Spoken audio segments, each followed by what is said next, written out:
شوف لك سباك، شوف لك سباك يا بائس يا محلي يلحق النقط اللي عماله تنقط منك دي. شوف لك جلده يا بائس يا محلي، وخد ماستيكه وانسى اللي حصل من جدوين شيكا، وخد ماستيكه وانسى اللي حصل من صريخه. انت كده هتخلص على الماستيكه اللي في البلد، انت كده هتخلص على الماستيكه اللي في البلد يا بائس يا محلي. مش لاقي مكان في وشك احفل فيه، مش لاقي مكان في وشك احفل عليك بيه يا بائس يا محلي. وشك كله تحفيل يالا. لا دمه خفيف يا اخويا عموما، يعني دمك خفيف يا وسام جدا. انا خلاص انا مش قادر منك من الضحك. هقول ايه طيب؟ هرد اقول ايه طيب؟ ما هو كان لسه قايل لي كل ماستيكا وانسى اللي حصل من سيراميكا، بعد كده بيقول لي كل ماستيكا وانسى اسمه ايه الافريقي ده، اسمه حاجه ايكا، انا مش فاكر، انا ما بقتش فاكر. انا ده ابو بنزا ده يا جماعه. وانا هفضل اكل في ماستيكا لحد انا ضرسي بيوجعني يابا، انا ضرسي بيوجعني يابا، ما بقتش حمل الماستيكا. تعادل جديد واخفاق جديد، وشكل كده اللون الاحمر بيخوفنا، شكل كده اللون الاحمر بقى عقده لينا، شكل كده اللون الاحمر بيرعبنا. طب ده كان الشورت اسود، ما برضه الاهلي بيلبس احمر واسود، احنا هنلاقيها منين ولا منين؟ برضه الصداره مش موجوده، بنفرط في الصداره للمره الثالثه على التوالي، بيجي لك 3 فرص عشان تتصدر وانت مش عارف الزيطه. شوف لي كهربا عمل ايه، شوف لي امام عاشور عمل ايه، شوف لي محمد رمضان عمل ايه، شوف لي هاني رمزي عمل ايه، شوف احمد حلمي عمل ايه. ونسيبنا بقى، نسيب فرقتنا بقى ونركز مع الاهلي.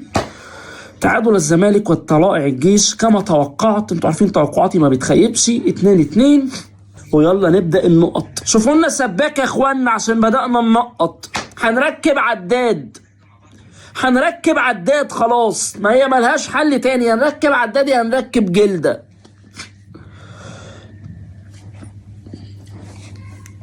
انا بدور يا جماعه، ما تدوروا معايا يا جماعه، ما تدوروا معايا. بتدور عليا يا عم راموس؟ بدور على البائس المحلي، بدور على البائس المحلي اللي بيقلل من اي حاجه الاهلي يعملها.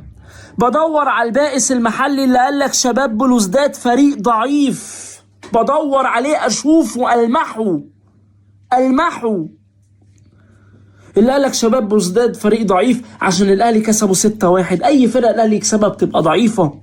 نسي ان شباب بلوزداد ده من 2 سنين كسبنا رايح جاي، خد الزمالك رايح جاي في دور المجموعات. نسي ان شباب بلوزداد ده مع الاهلي نفسه تعادل رايح جاي السنه اللي فاتت، بس عشان الاهلي كسبوا 6-1 بقى فريق ضعيف. وسبحان الله. يعني اعمل ايه في نفسي؟ اخد حقنة هوا؟ اخنق نفسي؟ اعمل ايه؟ نفسي اعرف نعمل ايه في نفسينا.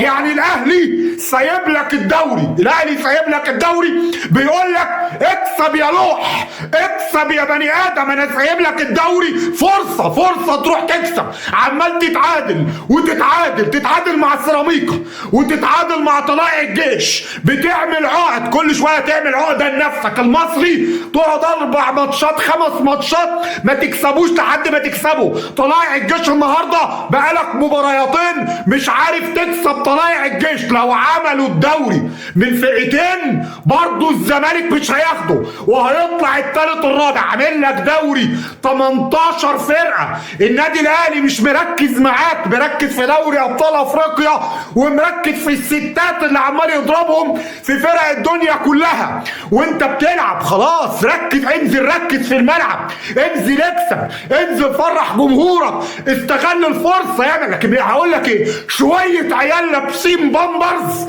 نازلين بيلعبوا في الملعب، لا روح ولا اداء ولا شكل ولا دفاع ولا هجوم. اكن انت لميت شويه عيال من على القهوه قلت لهم انزلوا العبوا مباراه هيلعبوا احسن من كده.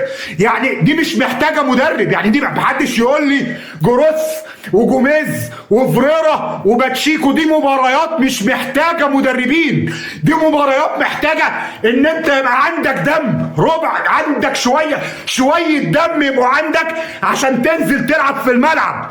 انما اللي بنعمله ده لحد امتى؟ يعني محتاجين دوري من كام فرقه، من كام فرقه عشان تكسبوا، محتاجين دوري من كام فرقه عشان نبطلوا حكايه الكونفدراليه دي. هو احنا مش هننهينا من الكونفدراليه؟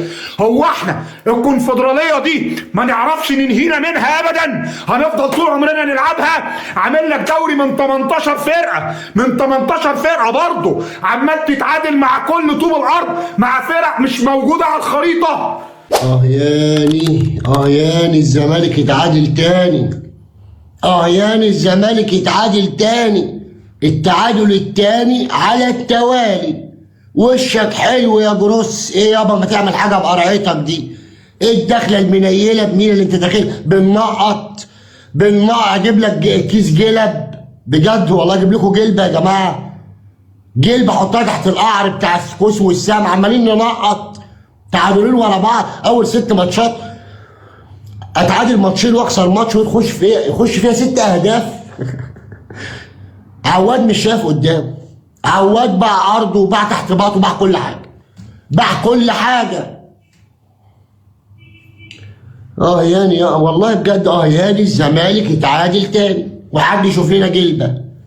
وجروس وشك ما شاء الله، وشك مسمسم وجميل، وشك حلو، وشك حلو علينا. لا حول ولا قوة إلا بالله.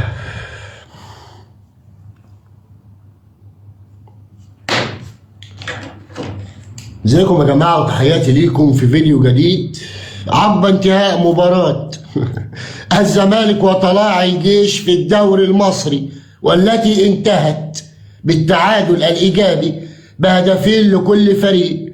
والزمالك يعاني ياني الزمالك يتعادل تاني، والتعادل التاني على التوالي. والنبي حلوه الاغنيه، خلتوني بغني الاب نودي. يا جروس ايه الدخله دي؟ ايه التشكيل؟ ايه الطريقه دي؟ في ايه يا جماعه؟ يا عواد في ايه يا عواد؟ انت مطبق من امبارح يا عواد؟ انا عايز افهم بس. حد لقيت مثلا ستيلا جنب العارضه رحت ضاربها؟ في ايه يابا؟ دفاع الزمالك ايه القرف ده؟ بجد ايه القرف ده؟ على رأي سيادة المستشار، ايه القرف ده يا لبيب؟ ايه ده؟ ملك التعادلات جروس ملك التعادلات، جاب 3 اجوان ودخل فيه 3 اجوان، ابيض على الابيض.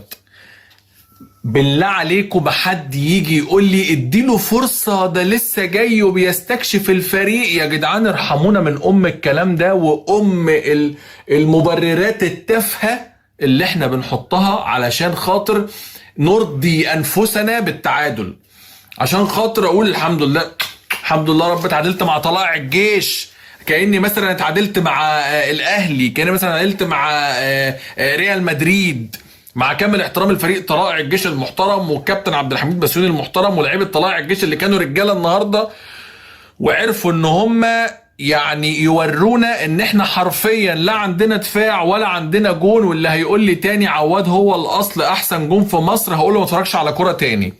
يا جدعان عواد بيخترع طريقه جديده لصد الكور. انا النهارده شفت ترقيصه للاتنين مدافعين اللي عندي مره واحده ودفعه واحده ما شفتهاش قبل كده.